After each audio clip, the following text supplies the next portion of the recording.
1250 AM WSM. There's a good honky-tonk song for your listening and dining enjoyment. That's Fair and Young tonight, and Wind Me Up. And just before that, Faster Horses, the sounds of Tom T. Hall, both members of the Country Music Hall of Fame here on Hall of Fame Monday.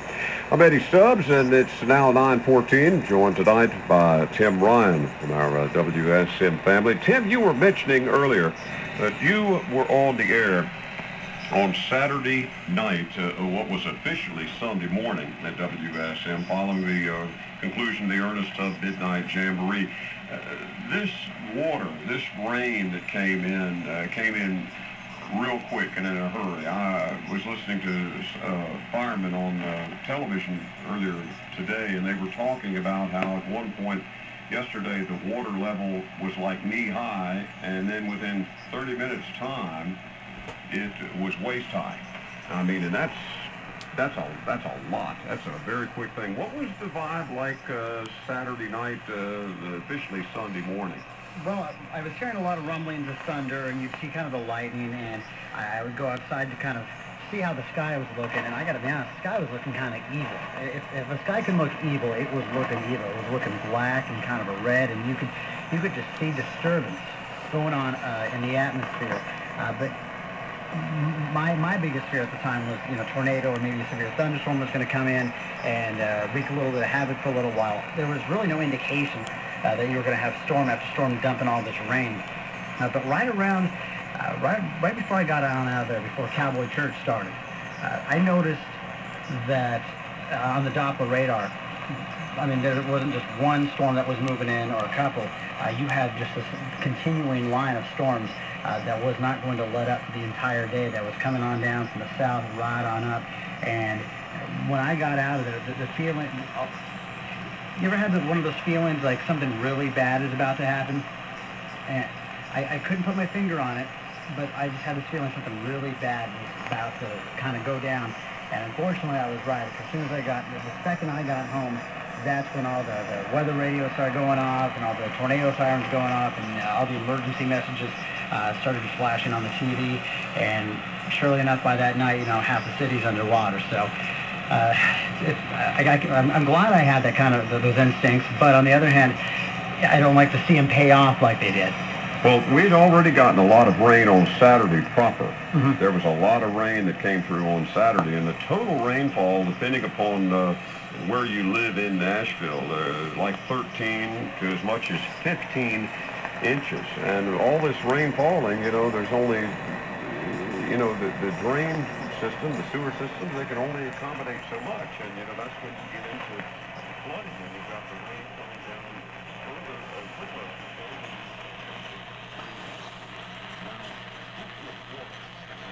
Warning people, as directed by our mayor, Paul Dean, to limit water consumption for the bare essentials. We're talking about for drinking and for cooking purposes. Obviously you need to bathe. I mean, that's essential. But if you were ever in the Navy, you hear about sailors taking what they call a Navy shower if they're on a ship. You get your body wet. You turn the water off, you soak yourself down, and then turn the water back on to rinse yourself off. If you've had a motorhome and you've got very limited water supply, you know about taking a shower in that fashion. But washing the car,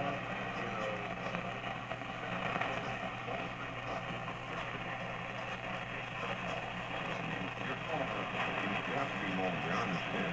But if you can put off washing your car, I'd like to think that all the car washes have closed during this period of time, because we've got 2 water treatment plants here in Nashville. One of them is not functioning right now, and one of them is. But I mean, it's only doing what it can do, Right. I have a couple, actually, kind of an interesting little statistic on this. Average person uses about up to 50 gallons of water per shower. Now, when you combine that towards a whole city, that's why they're wanting you to really conserve the water and shower and kind of, you got to shower and bathe, but try to take as short of a shower as possible and try to limit your showers, because 50 gallons of water per shower, let's just say you got 3 or 4 or 5 people in a house, that's 250 gallons just in a day, and you multiply that times how many people need to take showers every day? I mean, that's a lot of gallons of water. So if you can hold off taking a shower for a day, if you can just, like Eddie was saying, do the old Navy shower, just kind of water yourself down and just kind of soak yourself off a little bit, you're going to really help the effort, because one person taking a shower, not a big deal, but when you combine it towards several houses, thousands, hundreds of thousands of people within a metropolitan area, that takes a lot of water out of the system. Well, not only that, Tim, but also just normal usage of a washing machine. You know, it's nothing to use 40 gallons of water, you know, for a load of laundry. A lot of people don't can't fathom that. You know, we take it for granted. You know, we're doing laundry and we just take it for granted. Same thing, you know, running a dishwasher, those sorts of things. So please conserve water. This is very, very important. If you are looking for information or you have any log on to our news partner, WSMV. That's V as in Victor, WSMV.com. Also, Tennessean.com will provide you with information here. See here as Tim Ryan is scoping this down here, the Governor Bredesen has asked President Obama for flood recovery help, and our death toll is rising. It's very, very sad to see all of this. And, you know, when you see these photos of this devastation, I mean, you know, you may be having it bad where you are, but somebody has got it worse. You know, you look at, if you go to Opry.com, you can look at the pictures of the Grand Ole Opry House there. I mean, the Opry House inside is flooded. I mean, the stage level, you know, there's probably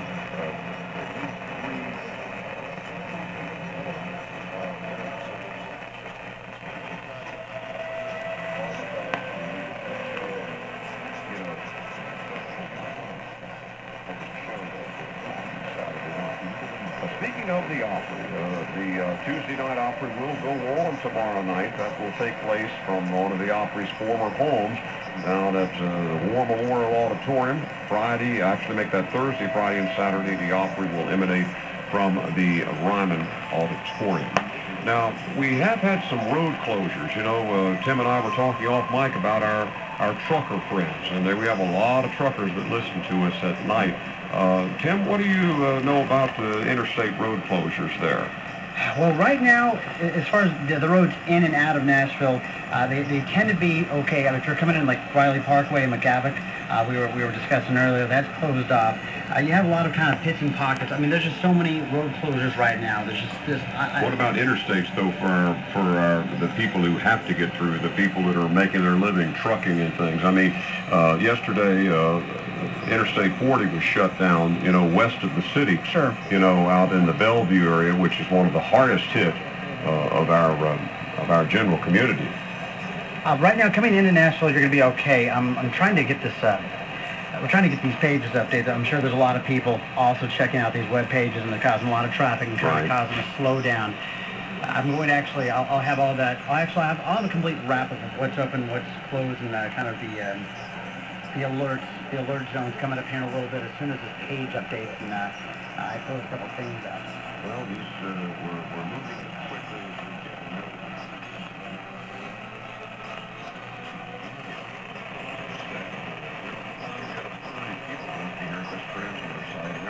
And our staff is relatively small, as is the case with a lot of radio stations, but we have got such an efficient staff. I mean, Nicole Judd, our promotions director, is here tonight. Just seen her walking into our transmitter site with supplies. Our chief engineer, Jason Cooper, who has been working so hard through all of this. I mean, it's just amazing. We've got a fascinating team of people.